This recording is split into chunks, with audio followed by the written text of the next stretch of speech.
slide. La presentazione appare in automatico quando inizia a parlare lei, quando le dà il feedback. In piedi? Chiama che faccio, chiama che Mariano, devo fare la foto.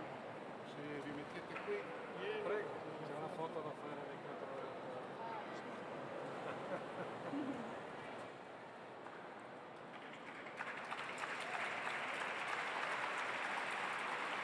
Abbiamo ottenuto 6 base.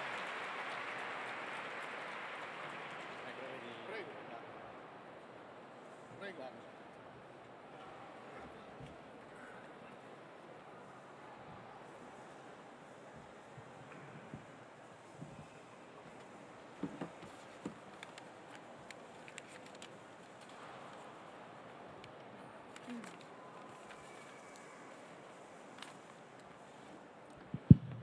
Ecco, buonasera.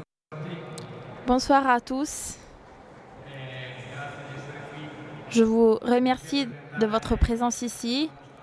On veut présenter une exhibition qui a un peu un défi. 2 ans après l'expérience de l'exhibition Tenere Vivo il Fuoco d'il y a 2 ans.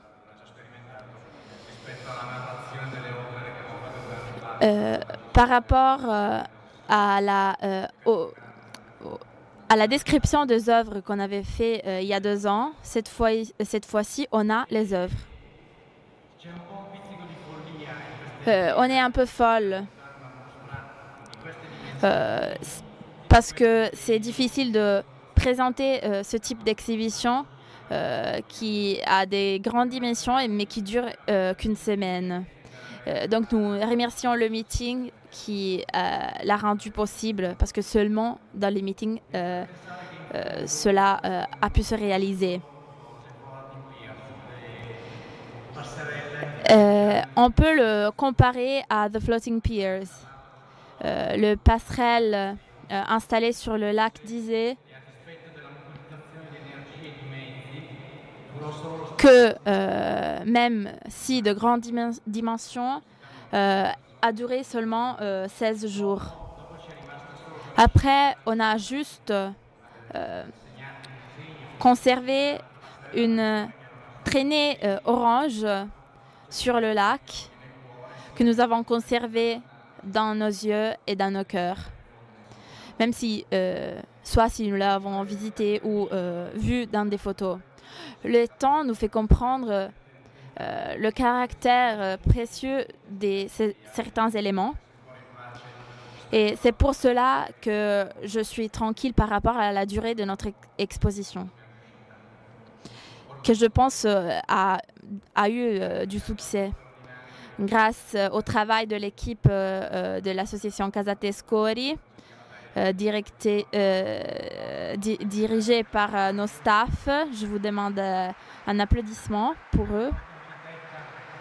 Grâce au travail de notre architecte Martina Malcamonica, j'espère qu'elle soit ici. Elle a fait un travail extraordinaire. Bravo, merci.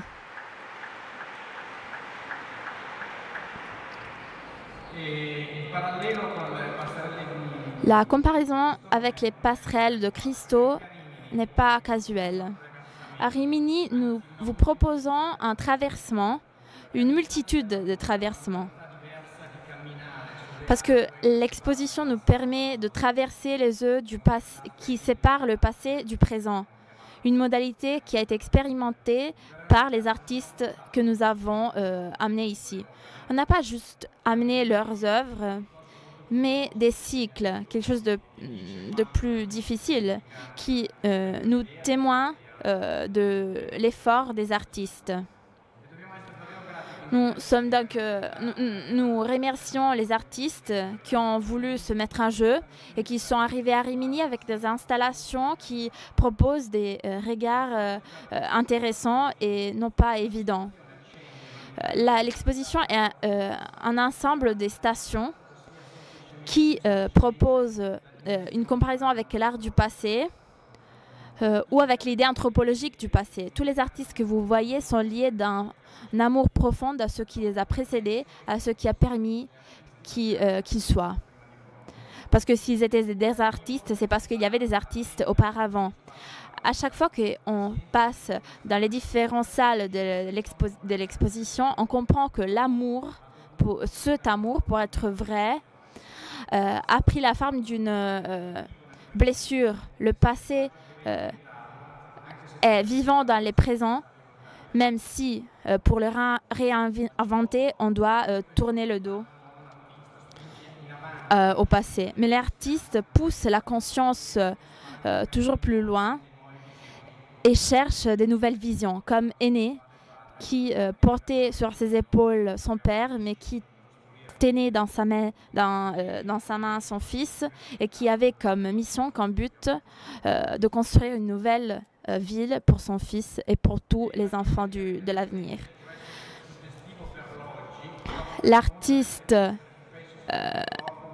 peut rendre au présent ce que pour le reste du monde est relégué au passé.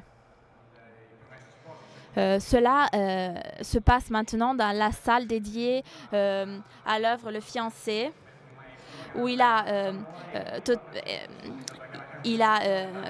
éliminé des mots et des parties du texte des fiancés de Manzoni, qui pourrait être presque blasphémie, mais qui en réalité nous permet de nous confronter avec l'écriture de Manzoni, avec l'œuvre de Manzoni.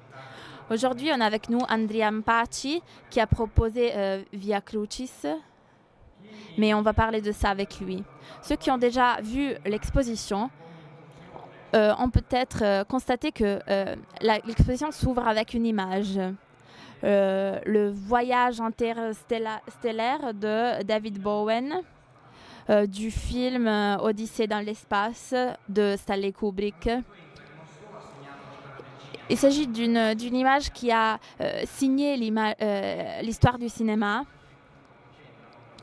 Et pourquoi on l'a utilisée? Cela n'a pas à voir avec les thèmes de l'exposition, mais qui nous donne l'idée de la multitude de scénarios qu'un artiste a devant soi quand il commence à produire son œuvre. Le télescope de Galilée avait le but de élargir le regard de l'homme. Et aujourd'hui, ce regard est encore plus vaste et les artistes doivent métaboliser toutes ces possibilités. L'exposition n'a pas une volonté conservatrice, mais elle veut être une projection dans l'avenir pour aller vers ce que sera, pour faire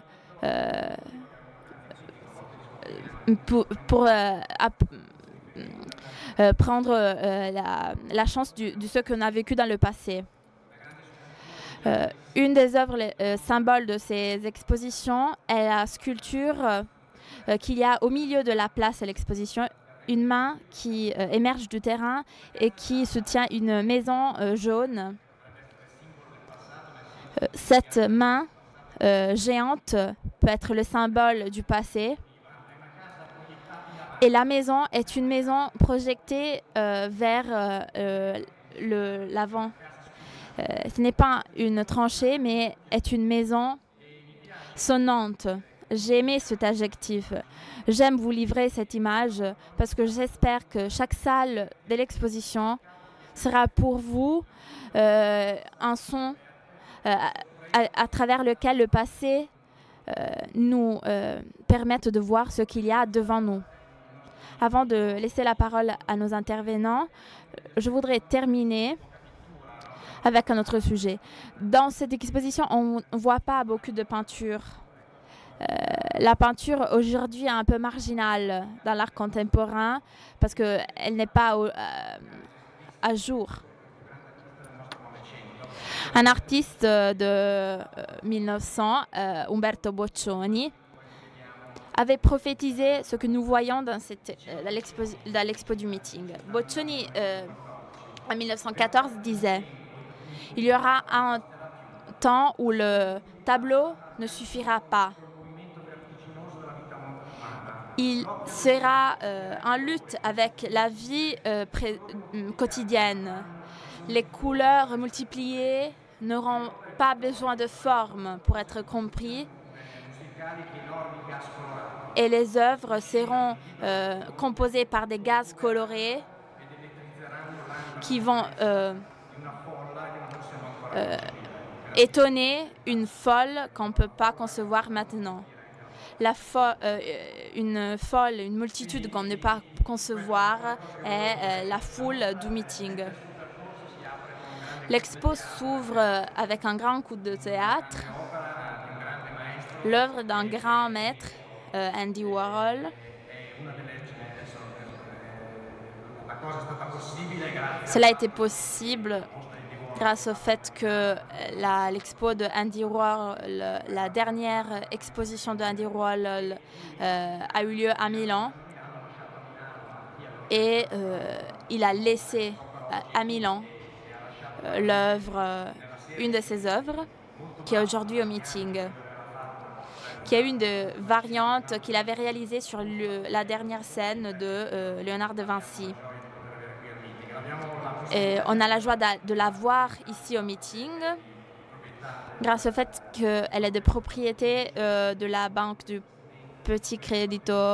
Piccolo Credito Valtellinese. On a le directeur de cette banque aujourd'hui et je lui demande de raconter la rencontre avec Andy Warhol et sa dernière exposition.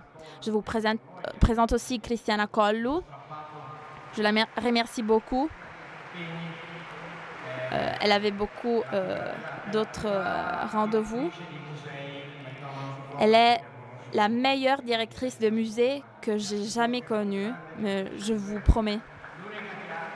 La seule qui a le courage de comprendre que le musée ne peut pas se contenter du public habituel, mais qu'il faut trouver de nouveaux publics. Et en dernier lieu, Adrian Paci. Je ne vais jamais les remercier suffisamment d'avoir amené son œuvre au meeting. Je laisse la parole à Milo Fiordi. Grazie Giuseppe. Merci Giuseppe. Je dois dire que je dois aussi remercier le meeting parce qu'à cette époque, pour un président de banque, pouvoir parler d'art et non de banque, c'est un grand avantage. Et donc, il va nous parler de l'exposition d'Andy Warhol à Milan. Donc, mon rôle ici, je vais tenter d'être rapide, c'est d'être témoin. Parce que je peux dire que je portais à l'époque des pantalons courts, en quelque sorte, mais je m'occupais des relations à l'extérieur pour la banque. Et voilà ce qui s'est passé. C'est une histoire de circonstances et d'amitié. Il s'est passé qu'au début des années 80, à Milan, il y avait un grand ensemble qui était connu comme le Palais des Stelline, à 100 mètres de l'église Sainte-Marie des Grâces, où se trouve la scène du Christ. Et ce bâtiment s'est effondré après les bombardements de 1943. Et donc, en accord avec la mairie de Milan, nous avons trouvé cet immense espace qui était en fait le réfectoire où mangeaient ce qu'on appelait les Stelline, c'est-à-dire les orphelines de ce bâtiment. Et donc on s'est demandé de que faire de cet espace, de cette galerie allongée de 40 mètres, haute de 15 mètres, longue de 80 mètres et de 14 mètres de large. Et en se demandant que faire de cet espace, et grâce au conseil d'une personne qui n'avait pas de rôle dans la banque, mais qui était un ami et qui avait pour caractéristique de commencer le plus grand collectionneur d'œuvres en Europe et aux États-Unis, l'architecte Giovanni Quadropuzzo. Il nous a dit, vous devriez consacrer cet espace à l'art contemporain.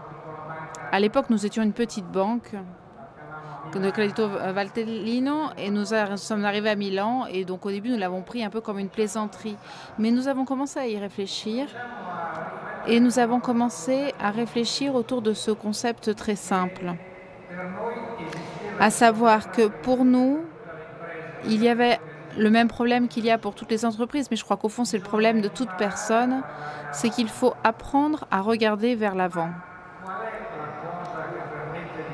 Mais qu'est-ce qui nous permet de regarder vers l'avant de la façon la plus forte? C'est l'art. C'est le passage de l'art contemporain.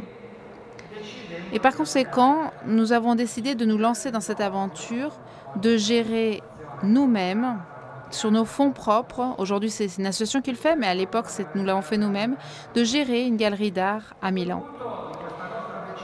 À ce moment-là de notre décision, Giovanni a parlé avec l'un de ses amis les plus proches, qui s'appelait Alessandro Iolas, qui était le galeriste d'Andy Warhol. Au cours d'un repas à Paris, il lui dit « Tu sais que j'ai lancé une idée à une banque qui va ouvrir un grand espace à Milan, à 100 mètres de la Seine de Vinci, de faire une galerie d'art. » Iolas a sursauté, il a interrompu le repas et il a immédiatement appelé Andy Warhol à New York. Pourquoi est-ce qu'il l'a appelé? Parce qu'Andy Warhol, depuis 15 ans, avait le rêve de faire avec son pop art la dernière scène de Léonard. Mais il n'avait jamais trouvé l'occasion de trouver un lieu adapté. Et lorsque, par téléphone, il apprend qu'il y avait la disponibilité d'un espace, il dit « C'est d'accord, je vais préparer le tableau pour cette exposition ». Et en bref, il y a eu un accord presque de parole, il n'y a eu rien d'écrit, aucun contrat. Il a commencé à travailler dans son atelier à New York et il a préparé une série très large de tableaux sur la dernière scène de Léonard de Vinci avec ses techniques, sa manière de travailler, avec les couleurs. On dit qu'il a représenté le visage du Christ 408 fois. Je ne sais pas si c'est exact, 488 fois par contre. Pardon. Je ne sais pas si c'est tout à fait exact, mais il a fait beaucoup de tableaux, parfois très grands. Et pour lui, la dernière scène de Léonard de Vinci à Milan, c'était déjà en soi une œuvre globale. Donc de son point de vue, elle était parfaite pour son travail d'artiste. Par conséquent, il réalise ces tableaux. Il nous les envoie dans 2 grands containers. Nous avons réalisé l'exposition pour l'inauguration de notre galerie en 1987 avec cette grande exposition sur la dernière scène à 100 mètres du Cénacle.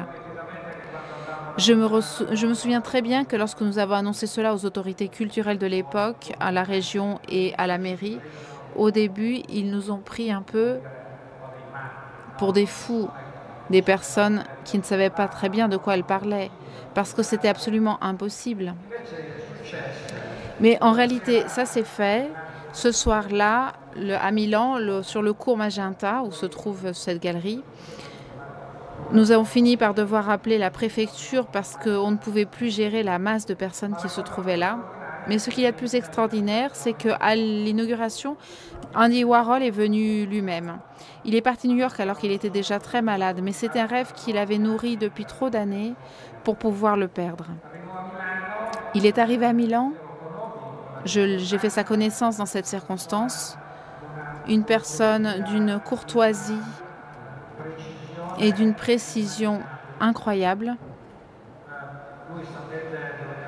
Vous le savez, il était originaire de la région entre la Slovaquie, l'Ukraine et la Pologne. Vous ne savez peut-être pas tous qu'il avait été un peu éduqué à la religion catholique orthodoxe par sa grand-mère. Il se considérait comme un homme religieux, même si ce n'est pas très connu parce qu'il considérait que c'était quelque chose de totalement privé qu'il ne voulait pas divulguer. Dans les dernières années de sa vie, il a soutenu les repas pour les pauvres à New York. Il a financé les études pour devenir prêtre d'un de ses neveux. Et donc il arrive à Milan et j'ai de lui ce souvenir. Et je vais m'arrêter là parce que je ne veux pas m'étendre là-dessus, mais il est arrivé, il s'est assis dans la galerie 3 heures avant l'inauguration. Il était vraiment heureux comme un enfant qui voyait réaliser l'un de ses rêves. Et il s'est mis à autographier a signé de sa main les posters de l'exposition à toutes les personnes qui arrivaient, les journalistes, les employés de la banque, les monteurs de l'exposition, parfois avec des autographes personnalisés, tant il était content de cette chose qui se réalisait. Donc il y a eu ce grand événement, puis il est reparti pour New York, et 4 semaines après, il a dû subir une intervention chirurgicale apparemment simple, mais il était tellement épuisé qu'il est mort des suites d'une complication. Et donc cette exposition de Milan sur la dernière scène est restée la dernière exposition de son vivant. Mais le plus important de mon point de vue, et qui, à mon avis très émouvant, c'est que lorsqu'il a vu l'exposition réalisée, il nous a appelés et il nous a dit « Vous m'avez permis de réaliser un rêve. Ce tableau ne repartira pas pour New York parce que je vous l'offre. Et le tableau qui est ici exposé au meeting nous appartient, non pas parce que nous l'avons acheté sur le marché de l'art, mais parce que lui-même nous l'a offert en signe de remerciement. Je crois que le voir aujourd'hui, pour lui, ici au meeting, dans une manifestation que l'on pourrait qualifier de populaire au sens le plus vrai du terme, je pense que ce serait pour lui, et c'est pour lui qui le voit certainement, un moment de grande joie. Merci au meeting pour tout cela.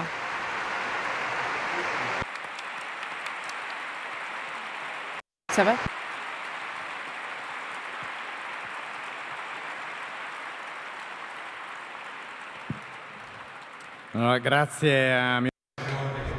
Merci à Miro Fiordi de nous permettre de commencer si bien ce parcours de cette exposition. Vous verrez ce tableau. Je dois dire que moi qui ai vu souvent Andy Warhol, c'est la première fois que je vois une œuvre d'Andy Warhol de façon unique, comme seule œuvre. Et c'est assez impressionnant parce que on en perçoit davantage la grandeur. Et comme j'essayais de le dire, c'est une grandeur qui est d'autant plus profonde qu'on sait qu'on doit rester en superficie, parce que notre culture reste en superficie. On ne peut pas inventer une profondeur qui n'existe plus. Mais en restant en superficie, on peut être profond. Et ce choix de représenter la dernière scène, qui est rectangulaire dans un format carré en superposant 2 images, c'est une trouvaille extraordinaire qui donne une profondeur à cette image qu'il reproduit comme toute la pop art en restant en superficie.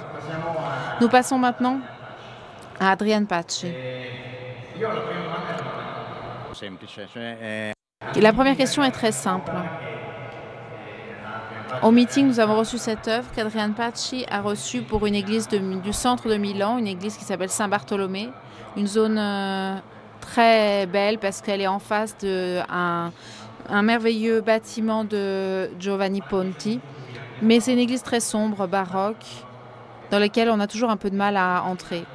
Et donc, Adrian Paci a imaginé, on lui a demandé de faire un chemin de croix pour un lieu comme ça. Imaginez-le, parce que c'est vraiment un lieu pas très agréable.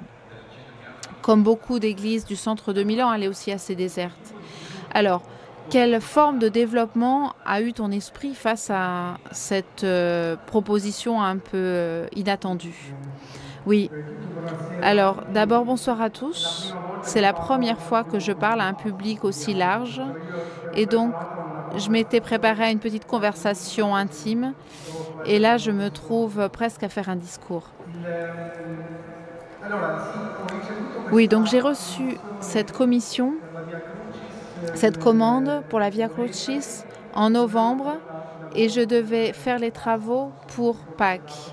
Je me souviens pas si c'était en mars ou en avril. Et ma première réaction a été d'avoir peur. Comment faire un chemin de croix en si peu de temps? Surtout, comment faire un chemin de croix aujourd'hui? Et puis, cette demande était assez spéciale, assez précise et en même temps assez étrange, parce qu'il voulait un chemin de croix en photographie. Et je dois dire que ça m'a un peu agacée au début,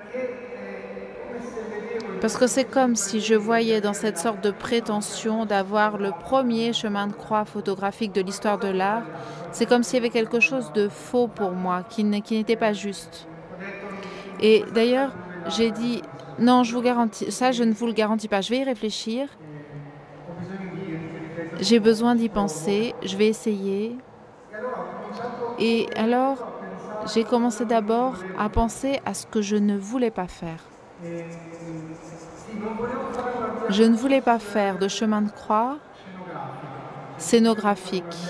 Je ne voulais pas de chemin de croix avec des chevaux, des soldats, des colonnes, des palais et des vêtements d'époque. Je ne voulais pas de chemin de croix qui soit en quelque sorte provocateur, qui cause du scandale. Je ne voulais pas de Jésus en jean, et une vierge en mini-jupe, etc. Alors, j'ai commencé à penser comment je pourrais accomplir cette mission, cette tâche, qui n'était pas très simple, parce qu'il s'agissait de raconter une histoire qui a déjà été racontée depuis 2000 ans dans l'histoire de l'art, qui a été racontée par des maîtres de l'art. Mais l'objectif était d'enlever, d'amener cette tâche en apparence très lourde à des dimensions de légèreté, d'intimité, des dimensions presque de familiarité. Et alors, la première chose qui m'est venue à l'esprit de faire, c'est que je pouvais faire le chemin de croix dans la cour de mon bureau, de mon atelier. Et je voulais le faire en peinture. Je leur ai dit que cette idée de la photographie ne me convainquait pas. J'avais l'impression que c'était comme si l'Église, maintenant que la photographie est un langage déjà solide, confirmé d'un point de vue artistique, c'est comme si l'Église faisait enfin le pas de dire voilà, nous aussi, nous allons faire entrer la photographie dans l'Église comme si c'était une conquête, alors que la photographie n'est plus une conquête dans le domaine artistique. Et donc, comme depuis quelques années, quand je travaille avec la peinture, je pars toujours d'images en mouvement. J'ai pensé de réaliser ces scènes du chemin de croix devant une caméra. Donc j'ai pris une caméra très simple, très banale, et j'ai demandé à 2 de mes amis, des anciens étudiants, des personnes avec qui je partage l'atelier, Giovanni Lazzari et Emma Cicci, de faire l'un le Christ et l'autre la Vierge. C'était en décembre, parce qu'en novembre j'ai reçu la demande, donc vous pouvez imaginer que ce n'était pas une entreprise particulièrement agréable de se mettre nu en décembre pour se charger d'une poutre. Mais Giovanni, qui aime bien cette dimension de sacré autour de lui, il a relevé ce défi et il a décidé de faire le Christ. On peut peut-être voir quelques images? Est-ce qu'on peut envoyer les images? Voilà. Là, on est dans la cour.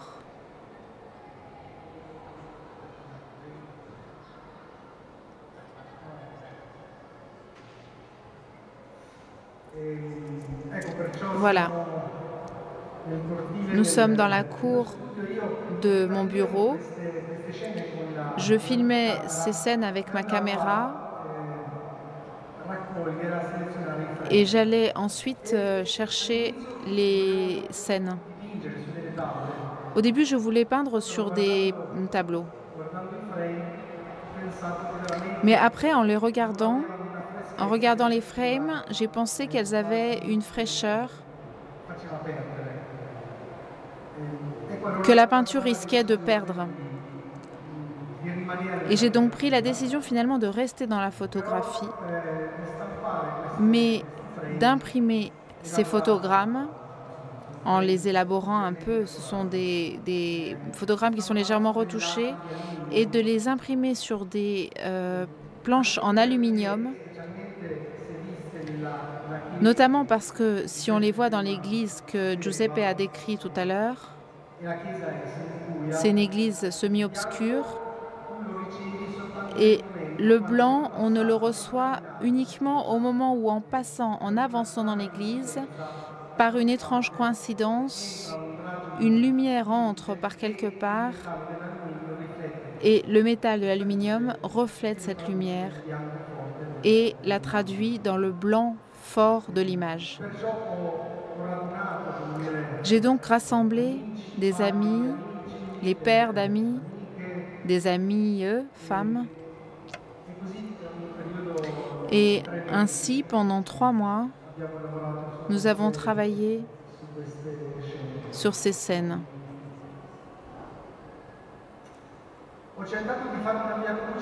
J'ai tenté de réaliser un chemin de croix sobre, où ce qui domine est la solitude de la souffrance du Christ, sa fragilité, son humanité. Souvent, en parlant de ce chemin de croix, on cite Pasolini.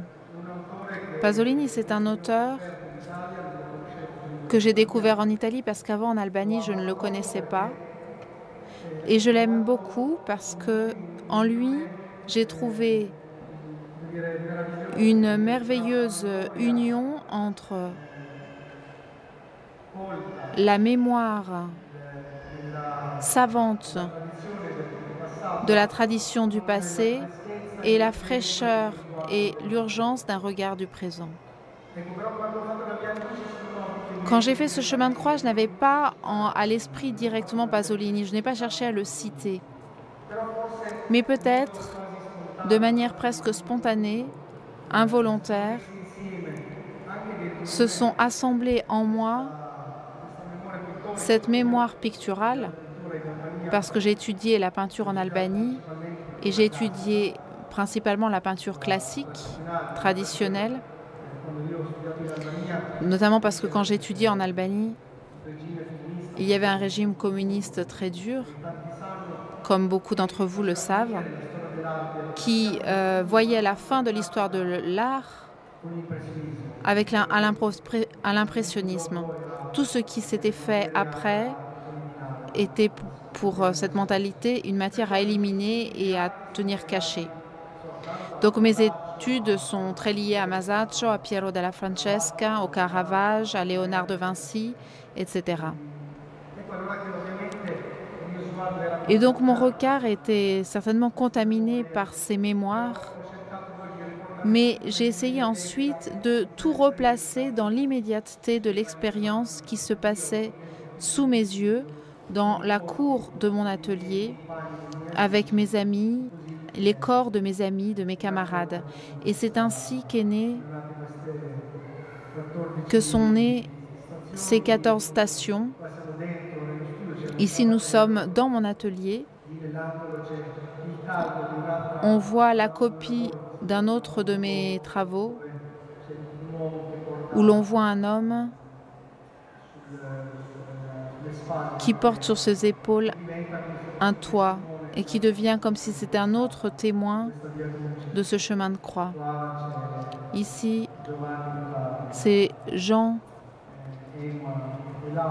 entre Emma et Laura dans le rôle de Marie et de Madeleine. Et ici, ce cliché, c'est le dernier, me plaît beaucoup parce que j'ai découvert tout à coup que dans la cour de mon atelier, il y avait un garage que je n'utilisais pas moi-même, mais un monsieur avec une camionnette utilisait. Et il avait la configuration parfaite pour faire le sépulcre du Christ, le dernier sépulcre du Christ. Et donc on a trouvé cet endroit, Giovanni s'est déshabillé, il s'est étendu et nous avons eu cette dernière scène. Il faut dire que ça a été un travail assez intense, mais comme je le disais, ça a été un travail qui, je dirais, a eu du succès du moment où il s'est libéré de l'effort de devoir affronter cette tâche importante, mais de l'affronter de manière héroïque. Et en réalité, il a pris forme lorsque cette tâche, j'ai pu la porter dans la dimension quotidienne de la vie, de lieux qui m'étaient familiers, mais aussi de personnes qui m'étaient proches.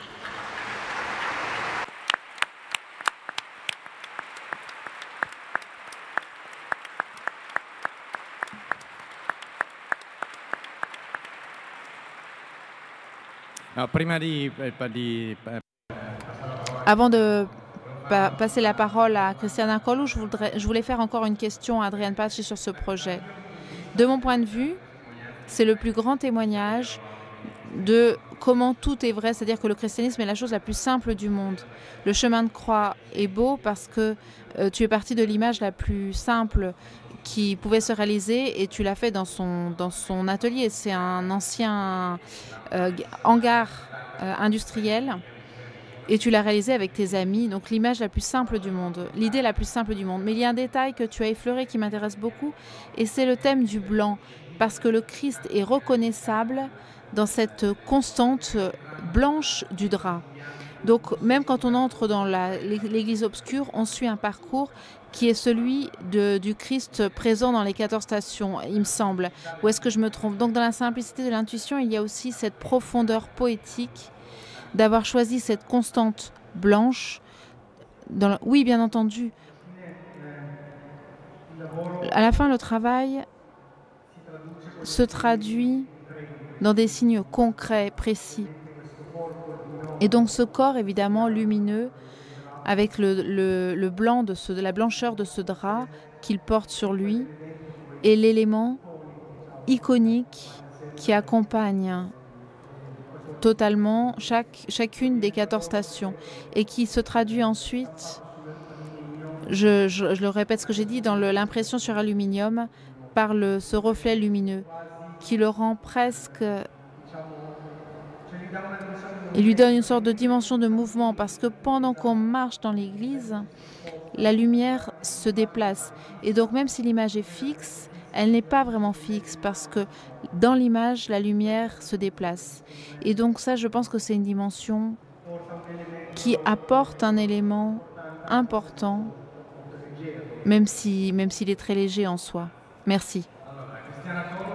Cristiana Collu je t'ai fait une mauvaise plaisanterie parce qu'elle ne voulait pas venir, parce qu'elle a beaucoup d'engagement, qu'elle dit qu'elle n'est pas capable de parler en public, même si ce n'est pas vrai. C'est une personne que j'apprécie beaucoup, que j'estime beaucoup.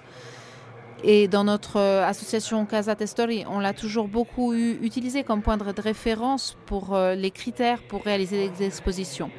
Actuellement, elle est directrice de la plus importante galerie nationale d'art moderne italien à Rome. Elle fait partie des 20 plus grands directeurs voulus par Franceschini. Parmi tous les directeurs, elle ne le dit jamais, mais celle qui a eu les meilleures performances d'un point de vue du public. Elle a apporté plus de 70% de public à la galerie. Oui, elle ne le dit jamais, mais entre 2015 et 2016. Et pendant ces jours où tout le monde a autre chose dans la tête, je ne sais pas qui d'entre vous a vu cette galerie nationale d'art moderne. Il y a quelques années, c'était un musée très triste et poussiéreux. Et actuellement, il accueille 500 visiteurs par jour, ce qui est une grande performance. Mais ce qui m'intéresse, et la raison pour laquelle je lui ai demandé de venir ici, c'est qu'elle a toujours croisé antique et moderne, mais pas de manière schématique comme cela se fait souvent, où on l'appelle des artistes qui viennent exposer à côté de classiques de façon parfois un peu présomptueuse. Mais elle a su créer des parcours, des circuits entre moderne et antique de façon extraordinaire. Je me souviens de la plus grande exposition d'art antique que j'ai jamais vue, d'Antonello, a été réalisée par Cristiana. Et entre le scandale et le désarroi de beaucoup, elle a décidé de réaliser une exposition sur Antonello. Évidemment, ce n'était pas elle qui avait réalisé l'exposition en elle-même, mais elle a choisi une réalisation. Excusez-moi. J'ai compris que c'est vraiment un artiste. Ce que je voulais lui demander de dire, c'est que de parler de cette capacité qu'elle a eue de renverser un musée ancien, poussiéreux, pour en faire une galerie d'art moderne, en créant cette connexion dans les temps. Parce que l'organisation de l'exposition telle que vous la voyez à Rome, je vous le recommande parce que c'est un parcours plein de surprises dans le musée, intitulé Time is Out. Donc le temps se termine. C'est un parcours dans lequel c'est un parcours déjà provisoire. Hein. La galerie ne sera pas toujours comme ça, elle le sera jusqu'en 2018. Mais c'est un parcours qui mélange des œuvres du 19e siècle avec des œuvres des années 70, des années 80. Et elles s'enrichissent ainsi l'une en rapport avec l'autre. Mais donc je voudrais comprendre et je voudrais qu'elle nous raconte comment est née cette idée, cette organisation, et comment cela vient d'une idée de musée. Je me demande à chaque fois que j'accepte cette invitation pourquoi je le fais.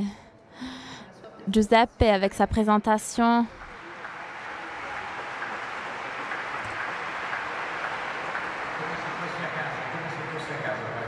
comme si tu étais à ta maison, chez toi. Je pense que je ne vais pas être à l'auteur de la présentation qu'il a fait de moi. Je devrais dire des choses intelligentes, mais je ne sais pas si je serai capable. Parce que j'ai toujours, ça me vient toujours à l'esprit des vers d'une poète, Mariangela Gualtieri, qui dit de manière insistante « J'appartiens à l'être et je ne le sais pas dire. J'appartiens à l'être, mais je ne sais pas le dire. » Elle devrait savoir le dire, mais parce qu'elle est poète, mais elle n'arrive pas à le dire.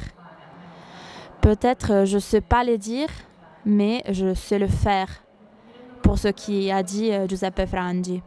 Mais parfois, il est nécessaire de traduire sa propre action. On ne peut pas toujours rester dans les coulisses où je suis moi-même, où j'exprime au mieux ce que je suis et ce que je peux faire. Je crois aussi qu'il y a une contradiction aujourd'hui, parce que j'ai devant moi des personnes que j'estime beaucoup, Davide, Francesca, Luca, qui auraient pu raconter cette exposition. J'espère qu'ils auront l'opportunité pendant ce jour, parce que ça aurait été intéressant de dialoguer avec eux par rapport au temps. La Galerie nationale de Rome, aujourd'hui, accueille une exposition qui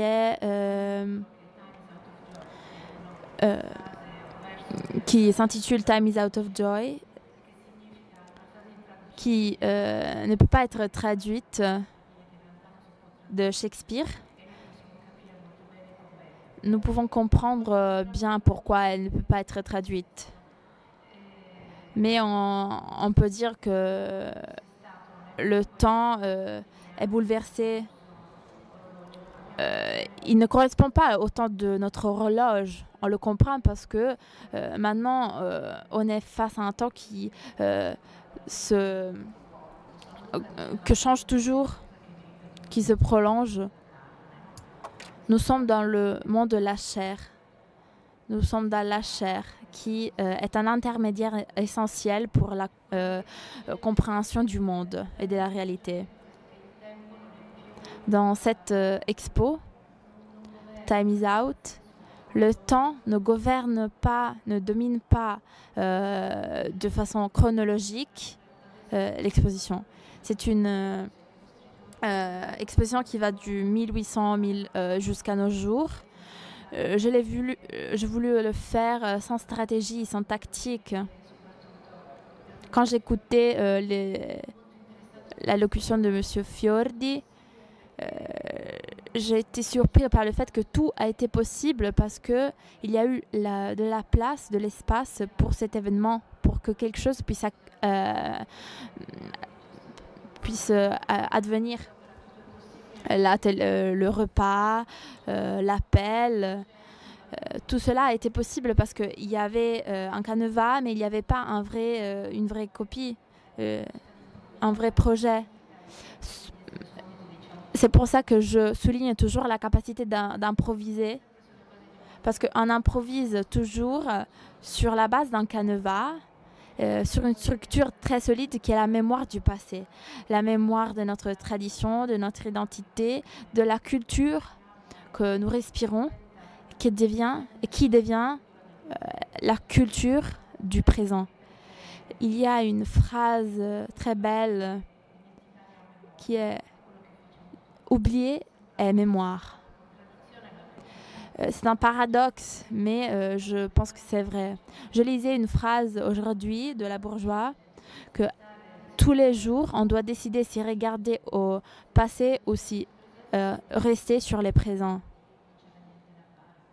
Et le jour se passe seulement si on décide de rester sur les présents. C'est pour cela que je dis que l'espace de l'improvisation est nécessaire pour que chacun de nous puisse avoir une prise sur les présents. Je répète souvent une phrase pour le jeu de mots en italien. Une chose qui a fait son temps, on peut la mettre de côté.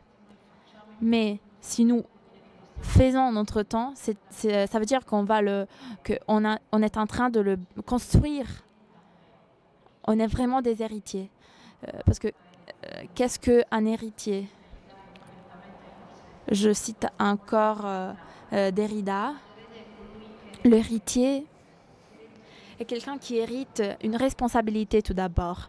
Une responsabilité vers ce que tu as hérité et vers ce que tu dois transmettre. Et non seulement ça, c'est une responsabilité sur les présents, sur ce qu'il doit faire. Malheureusement, une attitude uniquement conservatrice qui regarde au passé nous bloque dans une responsabilité de la transmission de ce que nous avons hérité. Mais nous savons que nous ne pouvons pas transmettre des choses fixes telles qu'on l'a reçues. L'héritier décide que la maison, il va la démolir, qu'il va la transformer dans un autre bâtiment. Donc, il assume sa propre responsabilité de changer, de modifier les choses. C'est ce que j'ai cherché de faire, essayé de faire.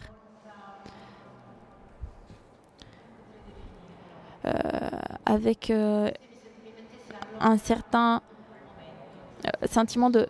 Comme si je me mettais à l'œuvre dans ce moment présent, sans un projet préparé auparavant. Je me laissais suggérer de la réalité ce que je devais faire, comme si j'étais un intermédiaire.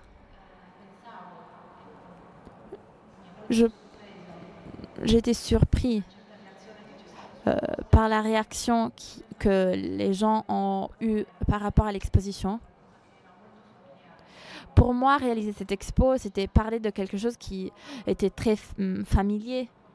Dans la ville de Rome, le rapport avec le passé, avec les ruines.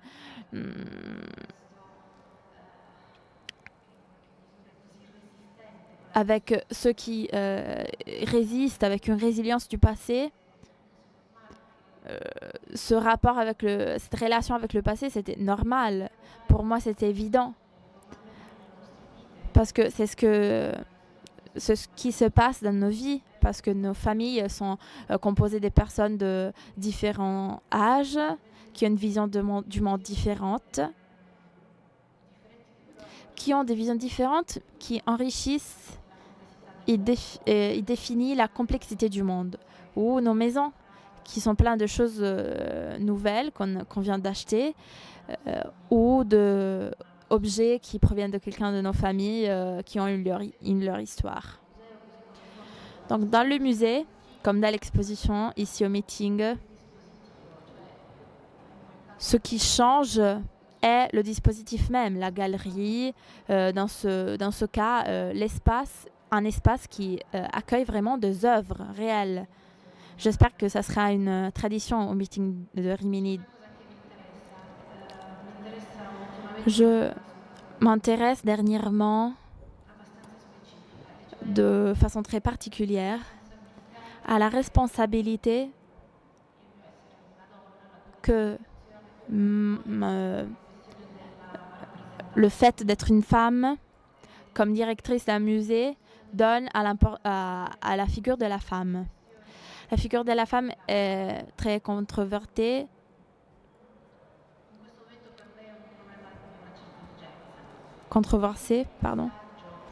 Donc le passage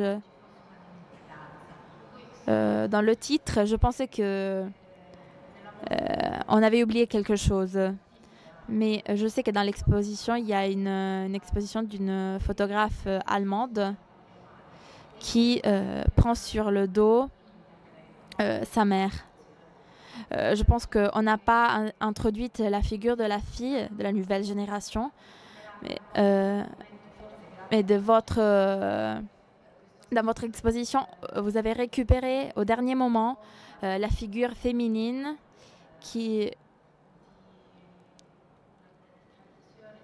amène une perspective de tradition. Donc cela sauve pour moi votre exposition de tout péché.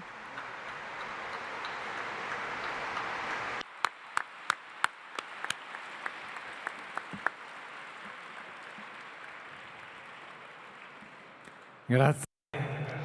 Merci pour ta sincérité.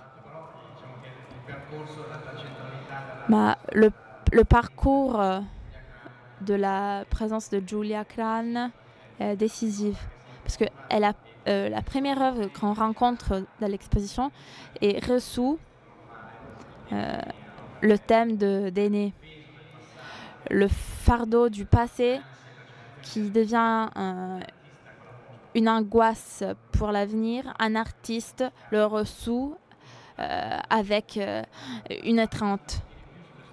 Ce n'est plus l'artiste qui porte sur son dos la mer, mais vice-versa. Et cela reçoit le problème du passé comme fardeau.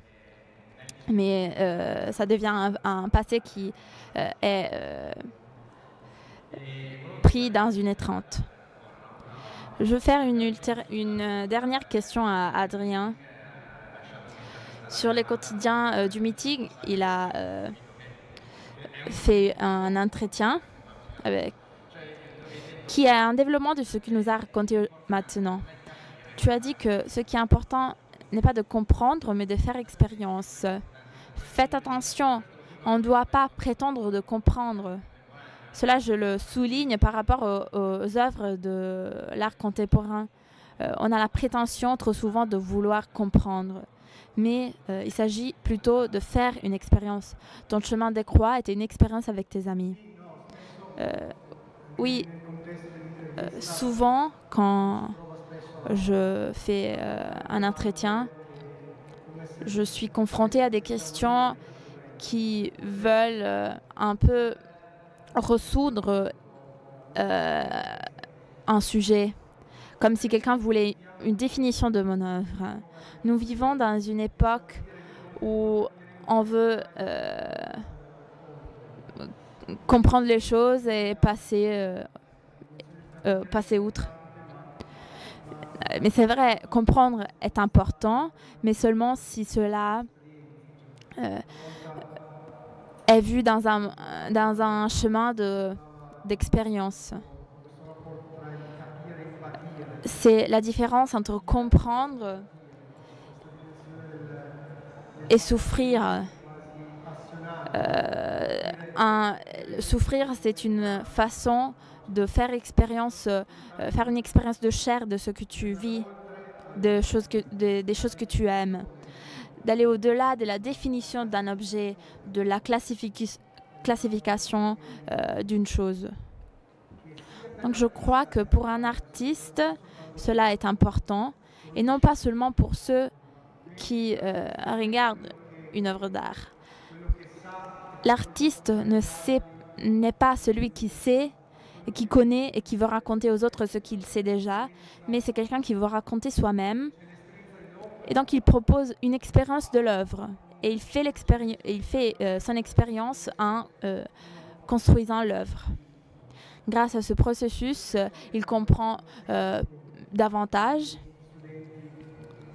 Je dis souvent à mes étudiants de ne pas utiliser l'expression « moi, à travers cette œuvre, je veux faire comprendre », etc., etc.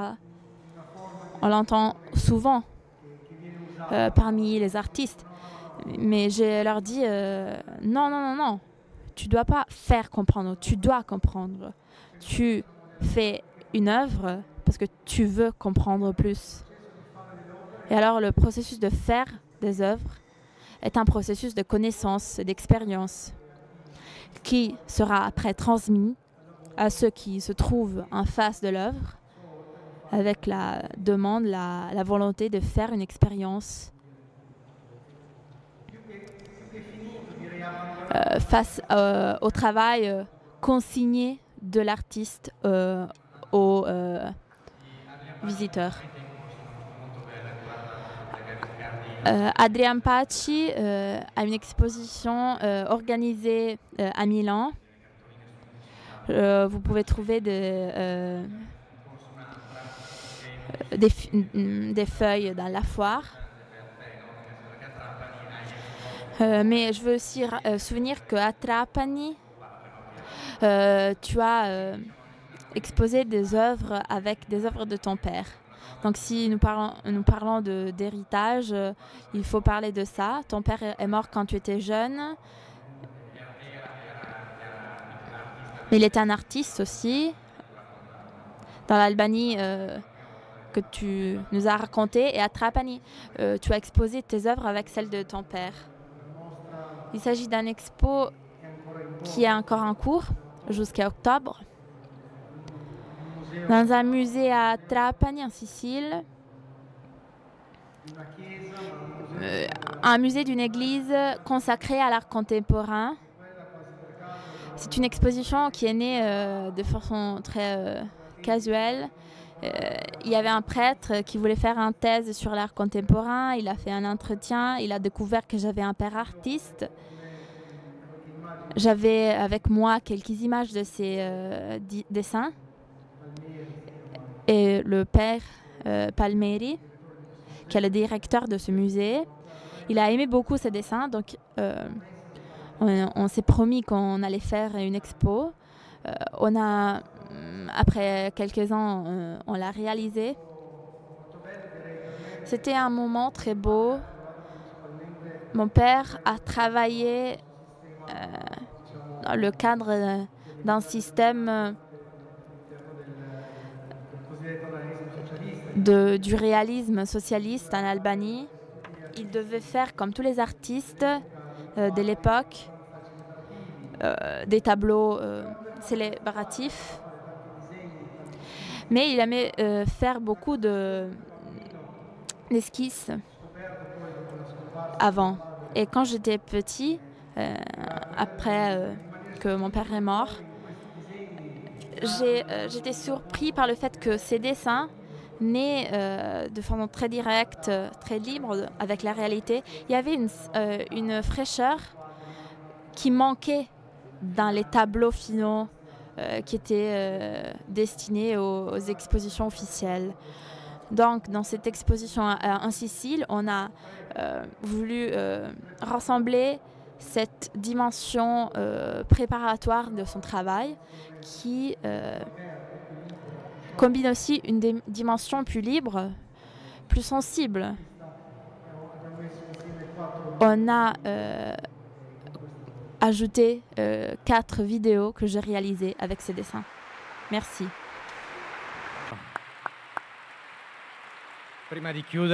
Avant de conclure, non, c'est pour Christiane. Cette chose d'Antonello, tu dois me raconter, parce que vous ne savez pas le désarroi dans le monde de l'art quand on a entendu que Christiana faisait une exposition sur Antonello 4 ans après une exposition qui n'avait pas du tout été réussie à Milan. À Rome, pardon, au Quirinal de Rome. Donc l'œil d'une directrice de musée d'art contemporain qui se confronte avec l'un des choses les plus belles que l'art ait jamais produit. Qu'est-ce que ça t'a fait? Alors, tu as parlé au début, tu as dit au début que faire une exposition comme celle du Passage des Nez, c'était une folie, et je crois qu'il s'agit de la même chose. Je venais d'arriver au musée Marthe, on était en 2012, au mois de février. L'idée de faire une exposition d'Antonello m'est venue en avril. J'arrive à ce musée. En février, j'ai pris une idée, un coup de poing de la main droite, puis de la main gauche. Et je me rappelle que le 16 avril de cette année-là, j'étais comme beaucoup d'entre nous l'avons traversé certainement, j'étais dans un état au fond du désespoir parce que j'avais besoin de raconter quelque chose de différent dans cette institution dont j'héritais à mon tour et qui me semblait si compliquée à gérer. J'avais besoin d'une idée. Stanisław Lech dit une idée, si seulement j'en avais une. Et moi, à ce moment-là, exactement, je n'avais pas d'idée. Et ce soir-là, un de ces soirs où on se sent dans une voie sans issue, j'ai eu l'une de ces idées. L'une était l'obsession magnifique que l'exposition que j'allais inaugurer quelques mois plus tard au musée Marthe. Et je me disais, il faut qu'en 2013, je fasse quelque chose. Mais 2013, c'est demain. Et 2013, pour un musée comme ça, j'ai besoin d'une icône. C'est de là... Qu'est-ce que ça veut dire avoir besoin d'une icône? J'avais besoin d'une icône qui traverse le temps, 100 ans, qui soit présente, pour revenir au discours de tout à l'heure. Et c'est comme ça que j'ai eu l'idée, évidemment, de l'annoncier d'Antonello, l'Annunciata.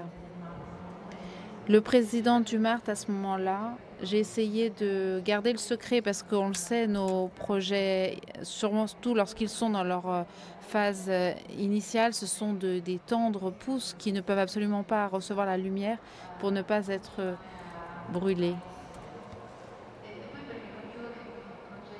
Et je comprenais que, en quelque sorte, le projet avait quelque chose d'éclatant qui ne pouvait pas être apprécié.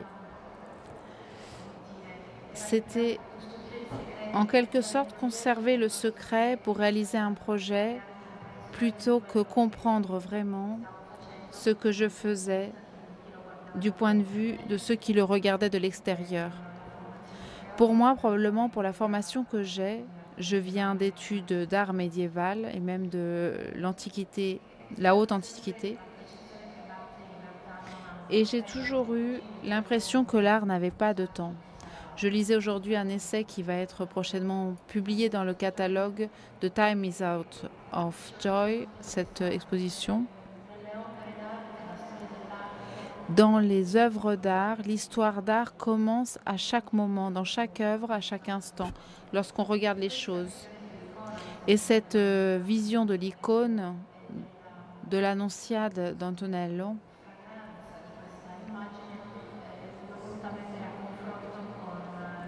j'ai voulu la confronter avec le portrait, l'idée du portrait. Pour le faire, j'ai demandé à Jean-Luc Nancy de réaliser cette exposition qui n'est pas en quelque sorte, mais permettait la coexistence du monde que nous avons devant nos yeux. Et ce n'est pas le musée qui construit des barrières.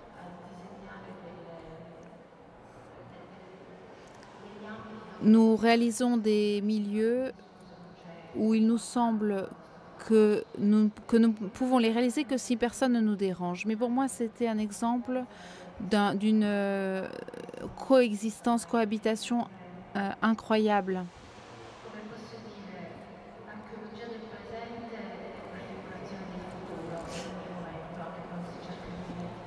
Donc, réalisation du passé et préfiguration de l'avenir. J'ai demandé d'un autre côté à un extraordinaire professeur, critique, Fernando Bologna, de réaliser cette exposition. C'est comme si l'on mettait deux piliers pour soutenir cette entreprise que je construisais et qu'on peut difficilement définir de contemporaine. Adrian Paci vient de citer Agamben, qui est la clé de lecture de ce sujet, mais qu'on ne peut voir qu'avec une sorte de regard un peu strabique sur les choses.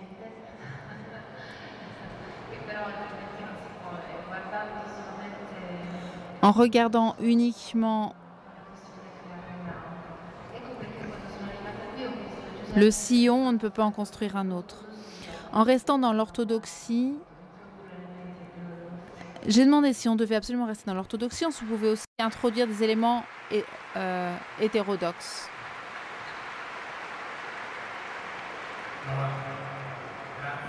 Merci à vous tous. Merci à Ferdi pour son intervention et nous avoir permis d'avoir Andy Warhol. Merci à Cristina Collu d'avoir accepté cette plaisanterie que je lui ai faite, cette farce que je lui ai faite. Et merci beaucoup à Adrian Paci pour la narration de son œuvre qui a été très importante. Je relève l'invitation que nous a lancée Cristina Collu, que ce soit le début d'un chemin, d'un parcours,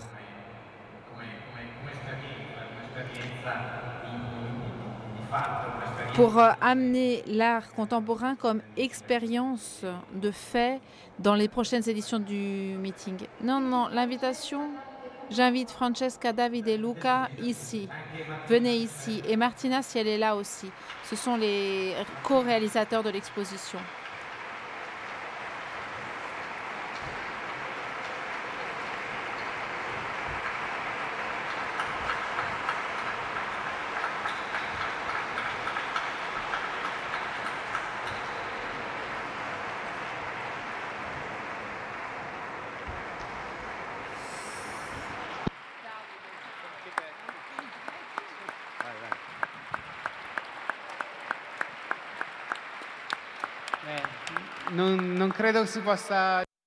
Je ne crois pas qu'il y ait beaucoup à ajouter, si ce n'est remercier à notre tour les invités et le meeting qui nous a permis tout ce travail.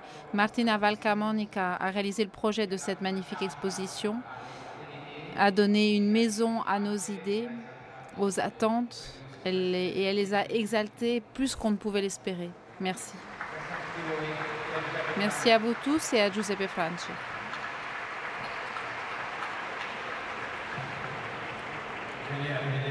Au revoir donc, et j'espère peut-être à l'année prochaine pour d'autres idées folles.